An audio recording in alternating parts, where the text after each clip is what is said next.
and ban does come out. Probably see a Caitlyn ban here as well from ANX. Yeah, I think ANX would be smart to focus H2K spot. Like, as we said just before, there's really just too big a discrepancy between the two AD carries. And even though Likkrit can make up for some of it, they should really focus like that side of the map. Interesting bans coming out. Nidalee taken away from Jankos, Rise taken off the board, two very powerful picks. But the Poppy, as Deficio mentioned on the desk, taken away from Smurf, his most played champion, 3 games and 3 wins. Despite not having always the most fantastic scoreline, definitely a strong pick for him. It's a kind of a crutch for top laners who aren't really carry players, and it's really one of a kind right now. You'd have to fall back to like Echo or Maokai, which have not been as easy to execute on in comparison to the Poppy, or as effective. Yeah, I agree with that. I think Poppy for most top laners in this tournament, if they're not playing a carry top, they're just gonna default to Poppy. And I actually don't know. I guess Rox Tiger showed us Maokai the other day, and that's another top laner. Yeah, they also showed us Fiora. Yeah, it's kind of strange. Yeah, that was the desk had some interesting things to say about the jungle. It was not the performance I think EDG fans were hoping for, but now on to today's series, you can see some of the carry top lane potential taken away from Odoamne as the Kennen has been banned out. Interestingly enough, Jhin taken away from aMiracle. So why do we think the Jhin pick has been taken off the table? It's not frequently banned out here. It's probably because they're going to first pick Caitlyn here, and then that leaves ANX with something like Ezreal, and then you don't really have any pick potential to help out your mid laner or like keep your bottom lane really safe. I mean, Ezreal does have kind of a safe pattern, but he's not that oppressive. You have to be really far up. I like to think about the Jhin bans like... Whoa, okay. They didn't go for Caitlyn, but generally... they're going to end up taking Caitlyn. I think this is pretty good for ANX because I thought they were going to first pick Caitlyn as well, but with the Jhin ban, the next best is the Caitlyn, and I think Caitlyn makes winning lanes like really strong, or like kind of neutralizes losing lanes. Yeah. So it's like overall it's a good pick for ANX. Yeah, I actually really dislike this from H2K. I don't know what they would pick here to really punish a Caitlyn, and now Karma, Zyra are both up. So ANX will get at least one of them unless you're flexing like a Karma to your mid lane. So you know that you're going to be having a losing bottom lane in terms of pressure from H2K side. And that's really the strength that we were saying, like it's complete polar opposites. We're given currently best AD carry in terms of stats, and aMiracle the worst AD carry. I wonder if H2K have like a plan, like a certain AD they really wanted to play into the Caitlyn. Maybe Triss, but I don't see how it could be a good matchup that ends up for H2K. Triss, of course, rumored. The other question on the board has been the Zyra, a fantastic pick brought out by the Korean teams over the course of this tournament, definitely making a name for itself. And now taken away from Likkrit, which I think we can safely say is a good choice because in the CIS region, aggressive supports like this are the standard. So there can be no doubt that Likkrit is probably a very talented, very experienced Zyra player. Yeah, Zyra's definitely been like the hot pick for the quarterfinals so far. Look at that win rate. Yeah, 7-2. Kind of crazy actually. Seems like every support has picked it up and recently. Syndra's on the board. I forgot completely about this champion. Sweet baby Jesus, how did that happen? How did that happen? This is what happens when you're banning brand Poppy Jhin.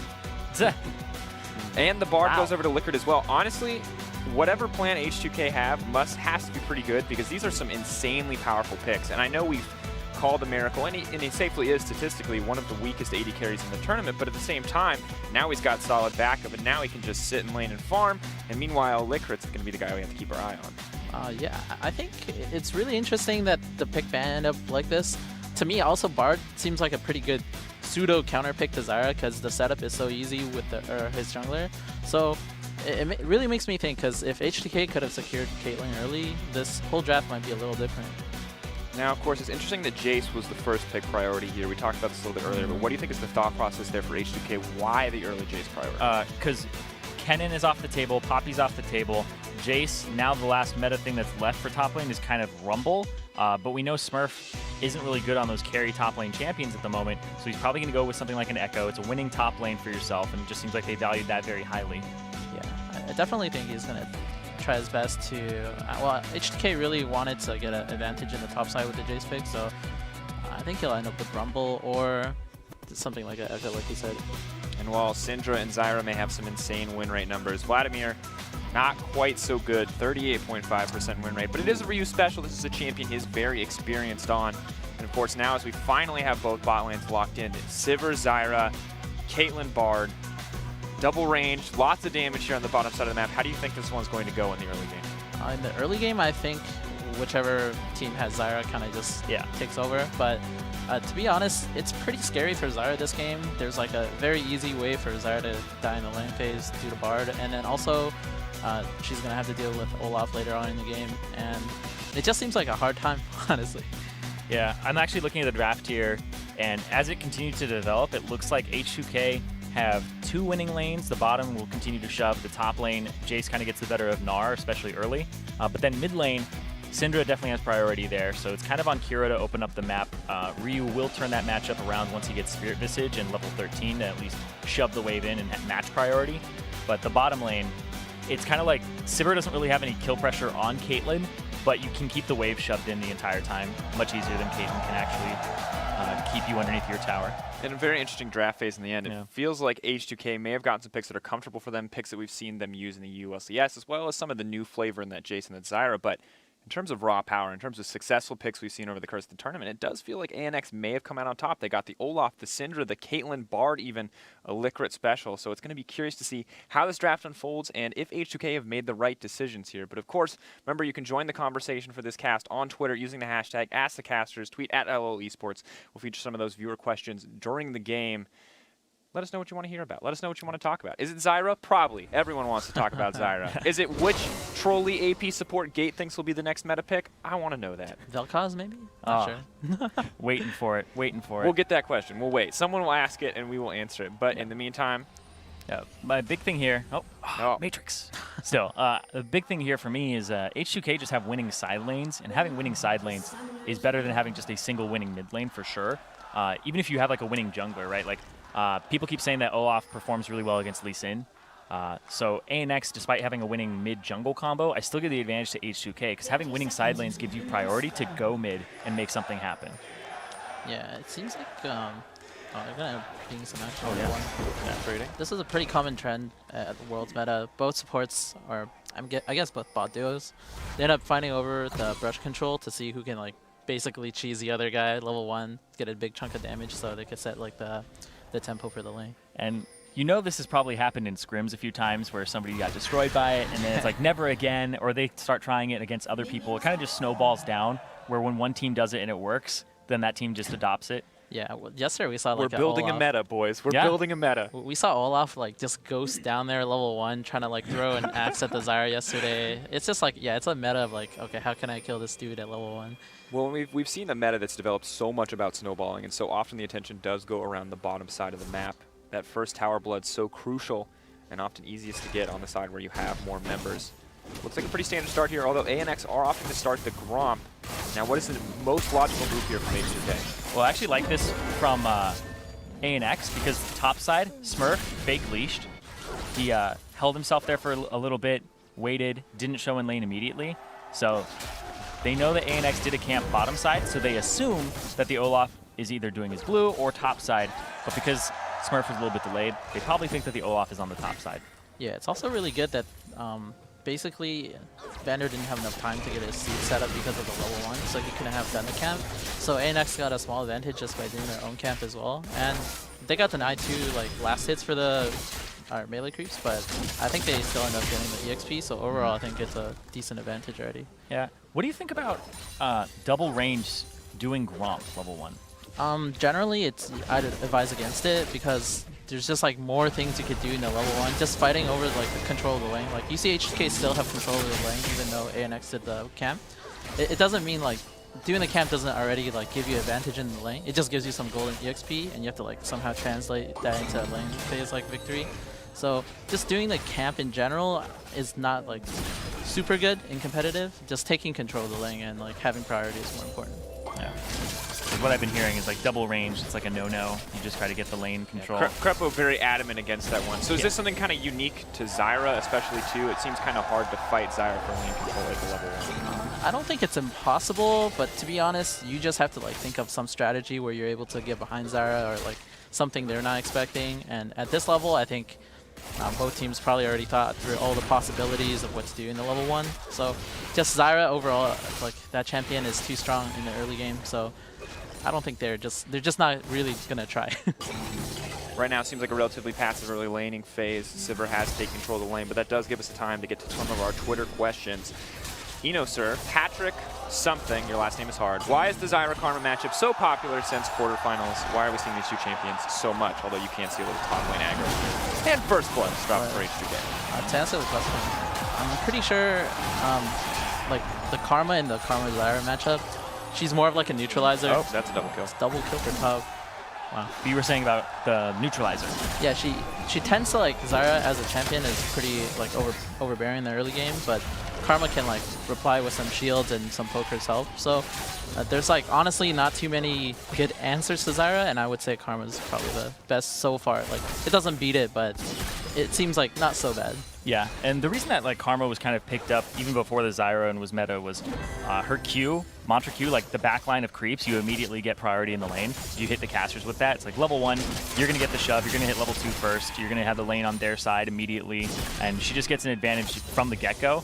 But people kind of dropped away from the Karma for a little bit in the middle of group stages because of the fact that melee supports just did way more in the mid game. There's like this Alistar that Mata's playing, the Tom Kench that like Likkrit was playing and Gorilla was playing. It's like, oh, they're way better in team fights than having a Karma. It's like, what is she gonna really do? And then people start picking up Zyra, and it's like, oh god, the lane. So we had to neutralize the lane, like you said. Yeah, I think the best part about Zyra is that yeah, she does like the early game particularly well, but moving into like the mid-late game, her items are like damage. Oh, she's super good. And then her disengage is like pretty unrivaled. So it's just like all her attributes make her good for like all parts of the game. The only weakness is that I don't know, she's kind of squishy. Yeah, but she's fun though. Yeah, like does the most damage. As a support player, you're just like, just so strong. Mid laner, step aside. Well, I got this. Earlier we talked about how strong the laning phase would be overall, as we see Likkrit making the cheeky escape there. But the rest of the map is actually where the attention is going for H2K. Jankos did just go mid and get the flash from Kira. And of course with Odo with the double kill on the top side, things continue to go well in other lanes. So now when you're a support, when you're an AD carry in a scenario where every other lane is winning, what do you need to do? What is like your priority here? You see Vander already got his back off. He didn't get a completed Sightstone, but he'll be able to just come back to the lane, support Forgiven. Likkrit got his back as well, but it seems like right now, since they've been pushing in the lane the whole time, there's just a lot of, like, Vander could move, but since they're mostly focusing the top side, they're just kind of content with just constantly pushing in the lane over and over. Oh, here it goes. One more. This is a solo kill. Yeah. Jeez. The Poppy ban and then the first pick Jayce seems to be what they were going for in the strategy, making sure that they have a winning lane top. And I'll be honest, I was a little skeptical. We haven't seen the most consistent Jayce performances in terms of that theoretical lane bully pressure, but obviously Odo is now he's showing us exactly how you do it. Like, this is actually going to be super brutal. He's 2 levels up of Smurf. Smurf doesn't have TP anymore. He doesn't have flash anymore. Like, you're getting turret dove as a Gnar. Feels bad, man. Yeah. Like, actually pretty awful. In the bottom lane now, you're talking about what can they really do. Because it's a Sivir, you never really get to actually trade as a Caitlyn. You don't even get the trap set up, because then she'll just walk on them and get mana back, and you saw that Forgiven there was out of mana and like had to back mostly because of that. He would love to stay and like match. But also, the fact that it's Sivir, she gets to keep it underneath your turret, and you never want to trade when they're actually pushing minions towards you, because then it's just like they have an extra person because they have 4 minions or 5 minions. So they never really get to do anything as ANX unless you get a gank. Yeah, it kind of shows you like what H2K were planning in the draft. Even though like Sivir is not really a good champion to edge out like a CS advantage, they're pretty content with just scaling with both of these champions and then focusing the other side of the map. Yeah, it's like something like you would almost never pick a Sivir into a Caitlyn and be like, oh, that feels like a great matchup. It's like you're going to get pushed out of the lane, but it's very support dependent here, especially since you have that Zyra. The Zyra's making all the difference, and especially since they haven't been focusing the bottom side, the Zyra's just, you know, she's going crazy on the lane. And the Bard, you know, it's good against Zyra, so to speak, but he really needs some like assistance from his jungler as well. Stejos, of course, is now level 6, and Likkrit is quickly approaching as he collects those chimes. Now, is the Bard level 6 when we can start to expect Likkrit to roam? Although, as I said, that it looks like he may already be making an appearance in the mid lane. Yeah, gank of Vladimir doesn't really usually result in anything. Yeah, he's kind of just recklessly running their jungle. You see some action mid, but yeah, he's not even paired up with his jungler. Oh, this is really bad. Yeah, he's on the bad side. Oh, that's not where you want. Oh, that was a sick combo, but unfortunately for Likkrit, down he goes. Now, Likkrit gets killed, and this gives us a perfect segue into a question from Fresh Demarin, who asks, how could you punish Likkrit's aggressive style? Now, outside of him roaming into Fog of War and risking his life for vision, how can you punish more aggressive supports in lane? To be honest, I don't even think he's like that aggressive. Maybe his playstyle I would say is aggressive, but just just picking a good bot lane matchup and keeping them pushed in the whole game is the best way to deal with aggression. Like they really won't ever get a chance to do anything. Seems to be the strategy from H2K thus far. But the Likkrit, of course, cleared out of vision, but trading his life, and now a 4-kill lead for H2K, as well as 2.5 gold, just about. Zyra moving in, and aMiracle potentially in trouble. Likkrit's back, though, so it should be safe, but man, that is a lot of points. Yeah. Half his lifetime. I went back and I looked at the Likkrit death, the ward clear. It's kind of something that people are auto-programmed to do. He went into the bush, then he placed the ward down, then he started attacking the pink ward as he was walking away. At that point, if you're going to ward that bush, you just ward it, and then you walk away because you don't know where Zyra is because she's left lane. Yeah. A lot of people are like auto-programmed, like, oh, it's pink ward, I gotta kill it. Like that stalls you for 4 seconds to actually kill it, and by that time, he's actually just dead. We call that the classic platinum elo move, where you put down the pink ward and you bait people into trying to clear it, because I swear to God I've died to that at least 30 times. I think we have that internal tournament, Riot Rumble. I actually died in the finals doing that once on stage. It was You pretty just bad. want to kill it so bad. It's there, it's going to regenerate. It was the funniest thing in the world because I got killed by it, and then I saw them, they kept placing the same ward in the same spot. Like, go do it again, go do it again. Here comes Zirene. I was like, no. Because I'm like programmed, I'm conditioned to just clear it because people don't usually punish you for that in solo queue. Yeah, I mean, that's also a big part. Like, you see, Olaf was just doing his red or something at that time, and really at this level you have to realize, like, okay, if they come, I gotta just cheese it. I can't really even do anything. Well, especially since like Kira had Vladimir on him. It's like Vladimir and Lee Sin were both trying to go after the Syndra in the mid lane, and it looked like Likkrit was like getting vision. Okay, now I need to clear this. Now I need to walk away. Yeah. Whereas immediately it's like, okay, my mid laner's in trouble. I need to get out of here because they could collapse on me. Of course, they see me with the pink ward. Yeah. So it's just kind of a cascading effect of not warding the bush immediately. And Ult goes in, forgiven potentially in trouble. Flash out. That's a good ult, but it's at least a nice try. But when you set up ganks with Bard, like with the tunnel he did there, they really have to be way more pushed up than where they were just now. I think it's just good on H2K's part. They understand, like, oh, well, what if the Olaf comes with the Bard right now? We're probably dead. So they're at least knowing they're just backing up to not give us away any kills. So it's kind of interesting to see H2K shift their attention away from the bottom side, but as you mentioned, their job is just to kind of hang out here. The rest of the map is just winning across the board. Yeah, this is actually a very interesting part for like junglers and top laners to actually take stock of, because right now you've already gotten 3 kills onto Odoamne in the top side. This is where the Lee Sin, where Jankos goes, okay, do I give one more gank top, or is Odoamne completely fine to just smack Daddy Smurf, get him completely out of the game, and now I'm just going to keep going bottom? Because you have to put yourself on the other side of the map. Like, you won that lane, you won top. How quickly is Odoamne going to get that top turret? So like, it's kind of this jungler, how much do I feed the top laner? Because if you keep feeding him in the game, things can go really wrong for you on the other side of the map.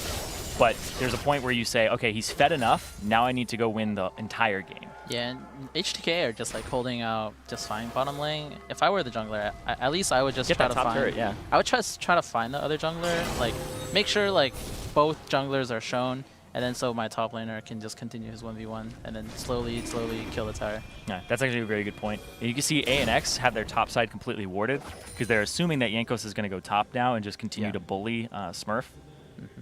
Very scared of that possibility happening. So why do you think H2K are just continuing to play out the lane phase? For so many other teams, I feel like we see aggressive moves to burn down towers in the early game. Why is H2K just content to keep farming up here? Have you seen the H2K style? H2K, like, you've known H2K the entire split, I right? mean, this is the what lane, they, lane, I let's know go. This is what they love. I'm trying to get you guys in here. Yeah, H2K love to extend the lane. These guys love to lane. They're like, if we could play just permanently the ARAM map with Forgiven, Vander versus 2 people and then the other team to win a game, we would do it. And they would win. You're the European expert right now on this panel. I'm trying to back off, trying to let you shine here. It's all right. I'll defer to you. I think broadcast needs to have. They love to lane. They do. They love to lane. Yeah, it's working just fine for them, honestly. Wait till this Jayce takes his top tower, and then I think the game will get more explosive. But they're pretty tunneled right now. I bet they're just saying like, okay, our Jayce is winning top. We just gotta hold out bottom, you know, just like normal. And to be fair, I mean, they're at even CS. Holding out is, I kind of think of a strong term at this point. As they appear to be doing just fine. Yeah. Is there a point now where they have to be worried about this bottom lane? Is Caitlyn eventually just going to be able to fight the Sivir? I think, well, for H2K, Vander just has to watch himself. Yeah. Anytime like a Bartle hits him, it can be like chained with a Caitlyn trap, and then just like that, chain CC can kill him alone with no jungler at this level. So, if anything, Vander just should be careful. Yep. Oh, Another and top down lane goes the visit. top lane. That's probably top turret as well here. PvPStejos and the rest of ANX trying to get something back. Now in exchange, we'll have to see if the bot lane wants to move up, and it looks like the answer is yes. Plan for vision. I don't think they can stop this. Ooh. They should just give this Ocean Drag for H2K. Cheeky steal. A little bit of poke there on the Kira.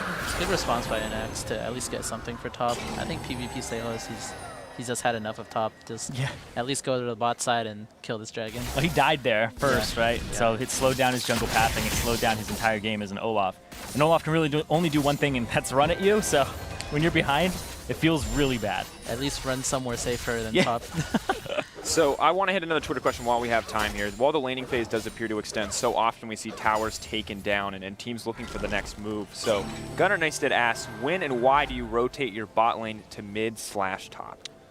Generally, when your AD has finished some items, so he can wave clear the wave, you can put him to mid, because going to the side lanes takes too much time for AD, and they get kind of like sucked up in the back and forth war. Whereas if you just put your solo lane there, they can just take control of that side of the lane. And then also another point is the support can move easily between both sides of the map.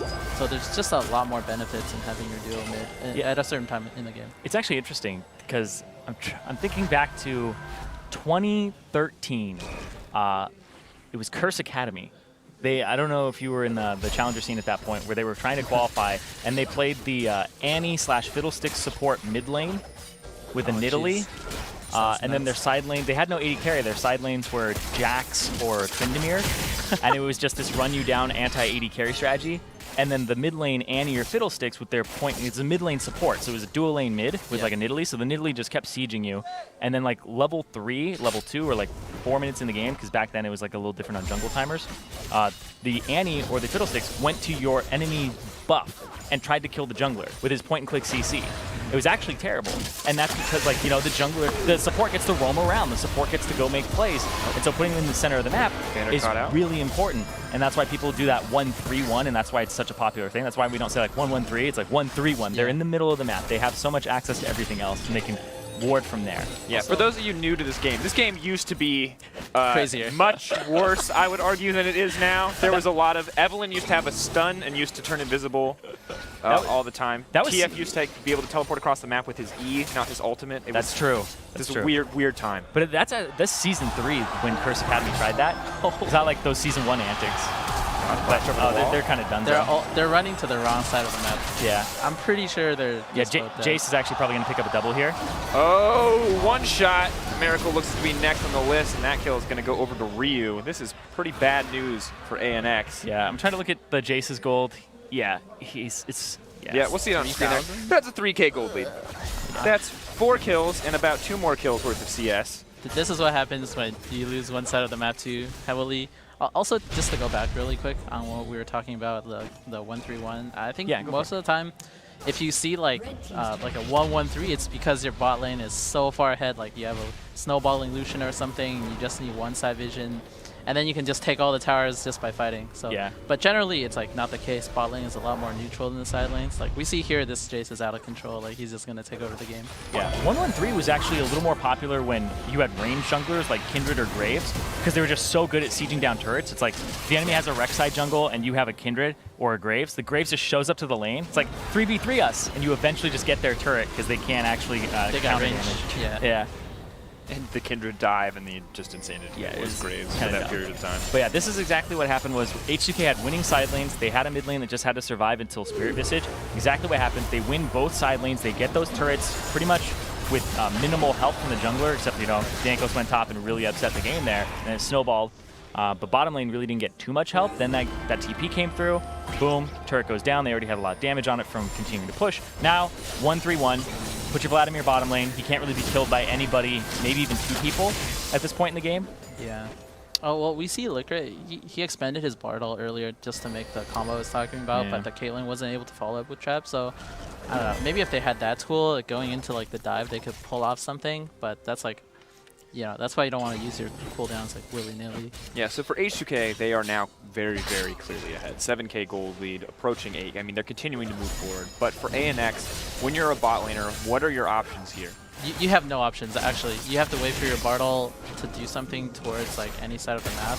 And then, especially if you're AD carry right now, your job is you're like relegated to the mid lane, and you just want to keep the lane neutral.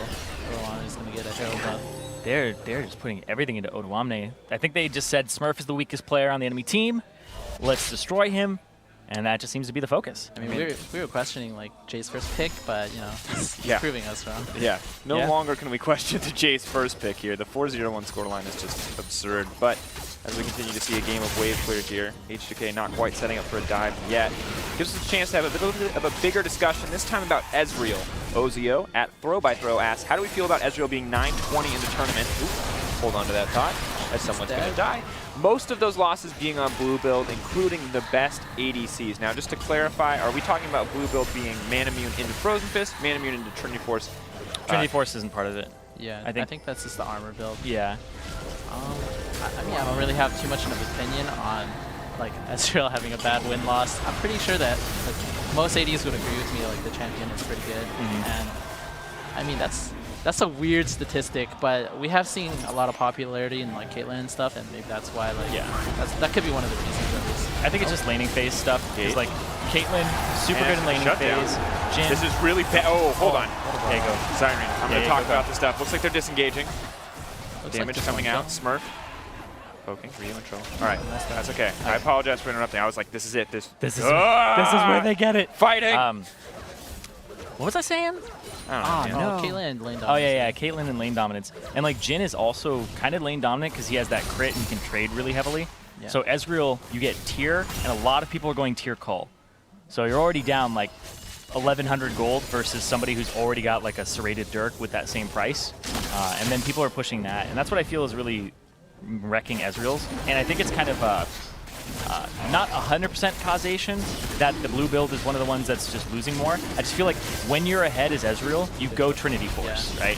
So then you're just in a better position to win the game from the get-go. Nice steal coming in from Jankos there. TP as well. That's a hilarious steal, actually. He just came in and like, it's like, hey, I'm here. Hit the dragon a little bit. Okay, I got it. And then here comes the TP. Yeah, now I was looking at that dragon stat from them. 16-1 before this game. So now H2K are 17-2 in overall dragons. Absurd control from them. And that's because they win lane, right? Especially the bottom. Yeah. Well, Jankos is just going off. Everyone is just going off this game. Yeah, even this game, like their bot duo, just with the Zyra, like there's nothing much the enemy team could have done. They're just content pushing. Like we still see a CS advantage, just mostly because you know aMiracle suffered a few deaths, and also like he's kind of like being pulled by his own team around the map. Like he really doesn't have like a say in where he wants to go and collect the farm. Whereas for Given, it's like, okay, you know, I'll stay mid. You guys do all the work. So I think right now, if I were ANX, it's just a hard situation to come back to. You saw them make like a pretty good play towards the top. They got at least one kill, but it was on the most important member. So in a best of 5 like this, are you still focusing on winning this game, or are your thoughts already on the next game? Are you already trying to figure out what needs to change going into game 2? Well, I think ANX never gives up, so I think they're still thinking hard about this game.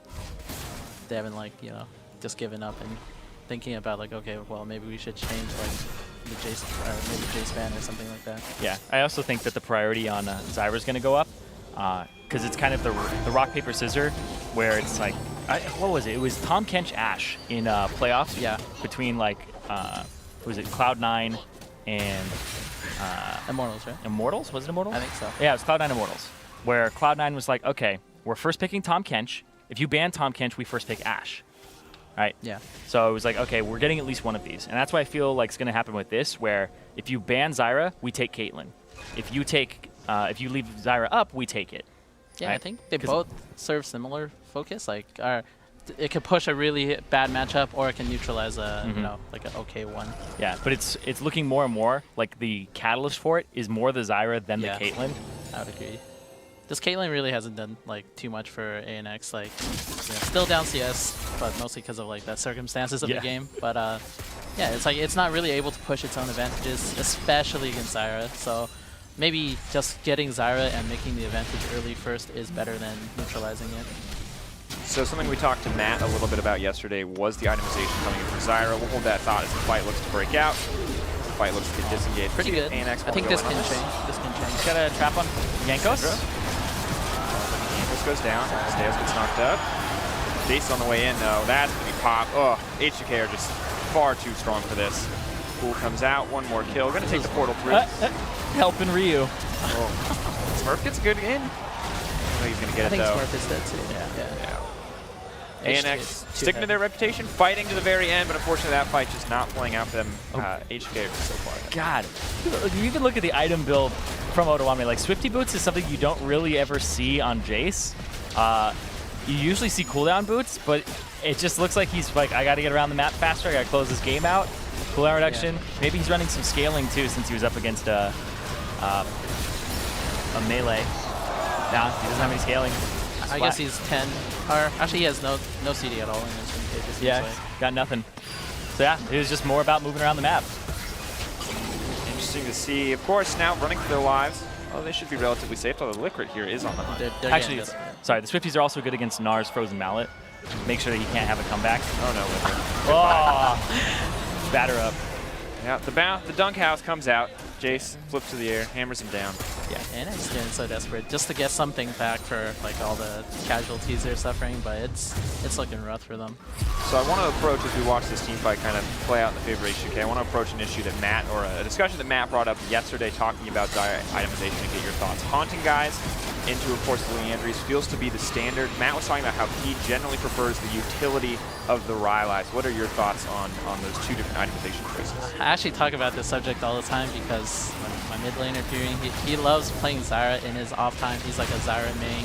He prefers Rylai's, but personally I think if you just look at it like statistically only, the Leandries really gives you a lot more. And they've recently nerfed like Zyra plants, or the AoE, the slow from Rylai's to be like, the plants are counted as pets.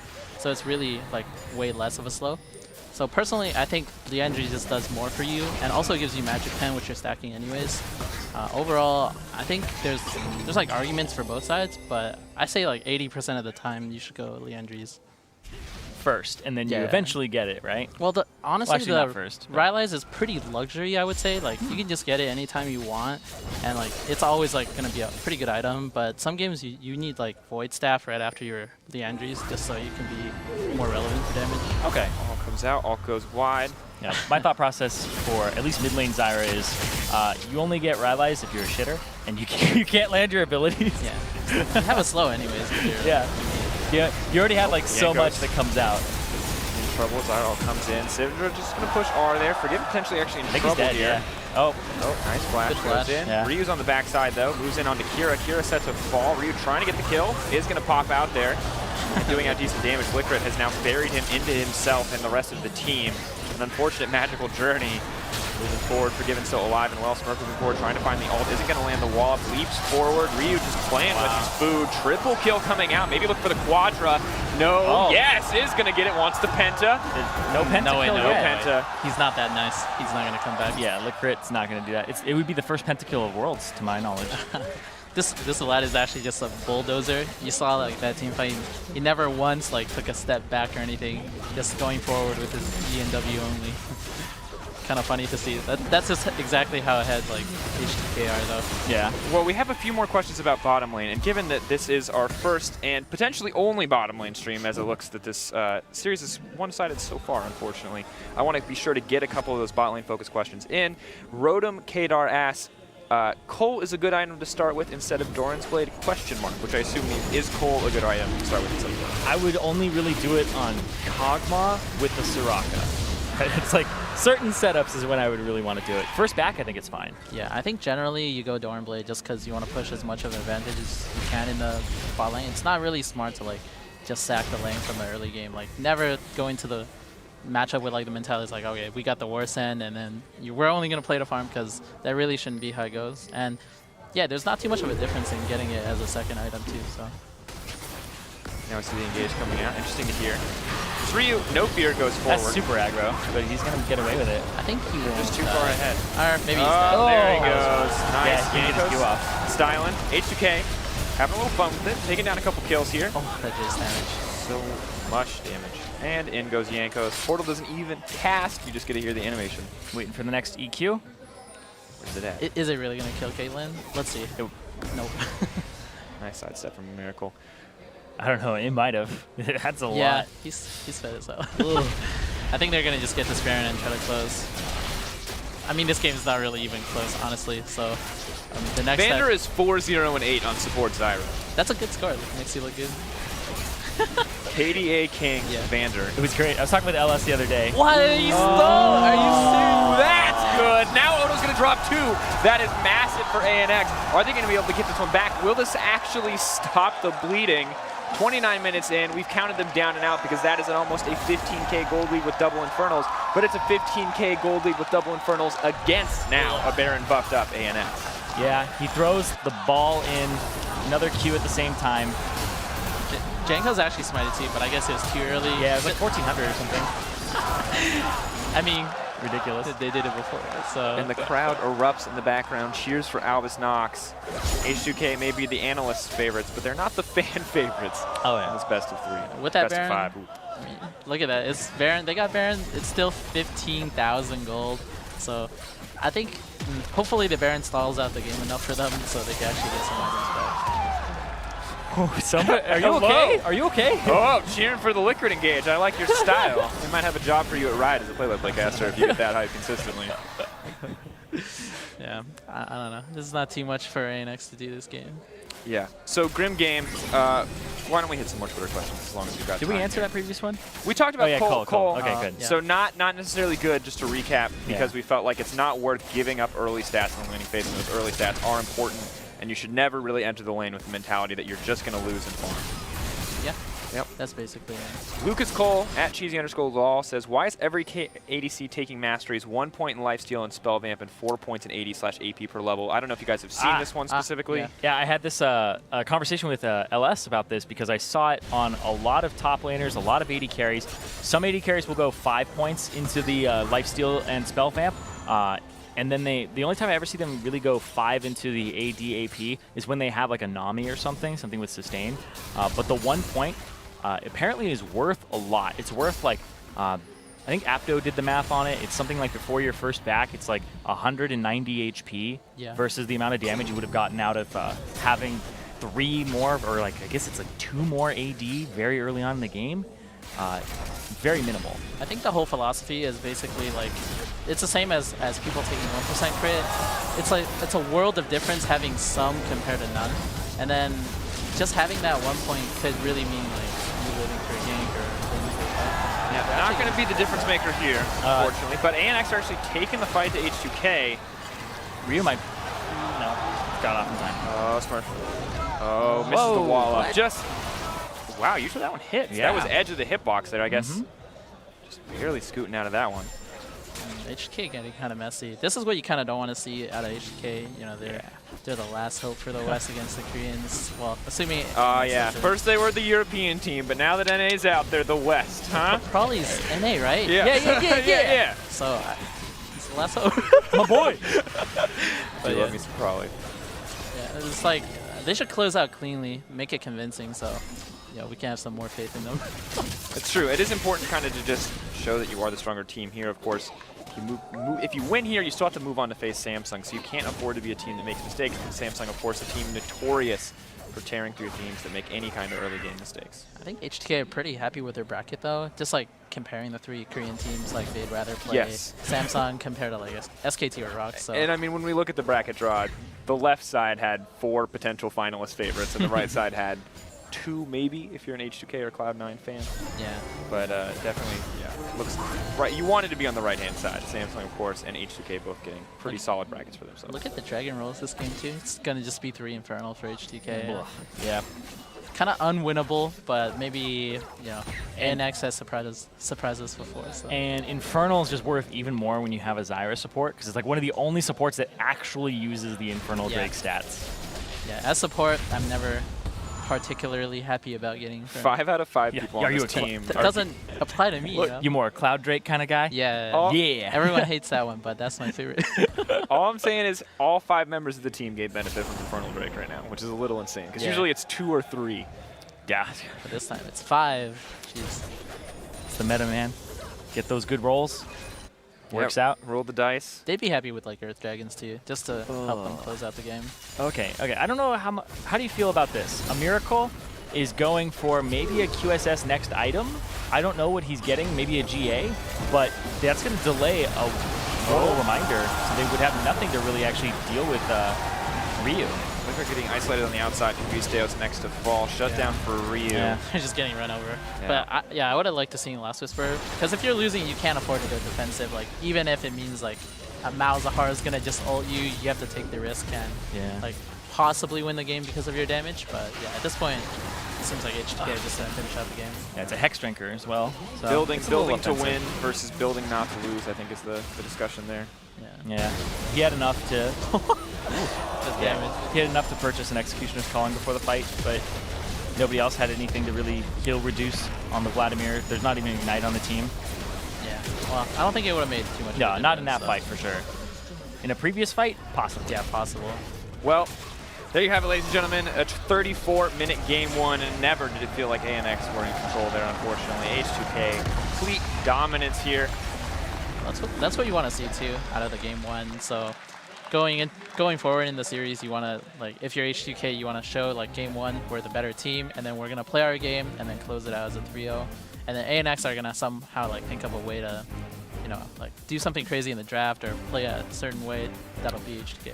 Yeah, I'm trying to think of the strategies here coming in, because H2Ks look like win side lanes, just have mid lane, you know, go even, and then eventually we'll group up, we'll team fight, we'll have the Sivir Vladimir combination, we'll have way more damage from our support, we'll have disengage in case we get behind. The only real thing is like if the Jayce gets behind and then he's useless, it's not like that's the only thing, so they camp that lane early and get an advantage in a winning lane. Whereas like ANX's win condition was kind of Syndra starts popping off, and then Caitlyn somehow wins this lane in a lane that has Zyra against it, and then you group up in Siege. It's like I think it's hard for us to look at this. Yeah, but also it's just when you draft, how do you draft around a team where you feel like at least some of your lanes are guaranteed to lose in terms of like an individual skill matchup? How do you draft around that? Because that feels like such a huge determining factor. Because you have to take Caitlyn away from Forgiven, right? You have to take it away or you have to ban it. Yeah. Or he is going to crush you in lane and crush you in the mid game with it.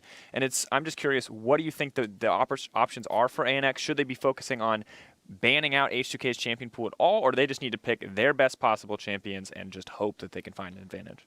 What about just, I think they could just go with, they had the chance to just go Caitlyn and Zyra in their 1-2. Maybe that's like a clever adaptation.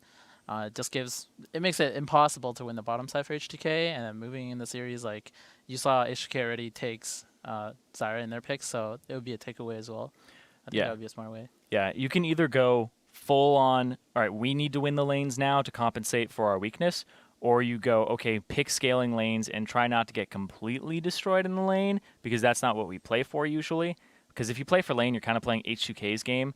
But if you play scaling, then it's like H2K gets to play their game by themselves and try to win lane. So it's like, either way, if you have worse players in the laning phase, especially in this meta, doesn't really matter too much what you draft across the board, because you'll have at least one lane that's losing if the other team is drafting correctly. And if they're playing to that lane, then they could still win the game. Like this Jayce versus Gnar, I don't even know what you draft bottom lane. Like if they got Caitlyn Zyra, the Sivir still tries to play safe and wave clear. And sure, you have like a Syndra, and then you have your Caitlyn Zyra winning bottom lane, but your top lane just got destroyed. Yeah, absolutely. And of course, Gate, as this could be potentially the last we see of you as these games continue to go forward. Hoping, of course, for more games we're going to see. Do you have any final thoughts on exactly what ANX need to do here? Yeah, I think just, I mean, if you want to sack top for ANX, like, go ahead. And then just pick up, I think the jungle matchup's, like, pretty good, but bot lane just needs a little work. I think I'd like to see, like, for quarterfinals in general, every team put more of an emphasis on Zyra. Champions is too good, and hopefully for semis as well, as we're quickly approaching with her final quarterfinal. Yeah, I think everyone's realized though. Like Zyra's pretty strong. If you haven't figured it out yet, maybe the perfect scoreline coming in for Vander is a good indicator. But up next, Mark Z and LS join me to dive into the mid lane battle between Kira and Ryu. Until that happens, we'll send you back to the mainstream for a look at that dominating H2K win by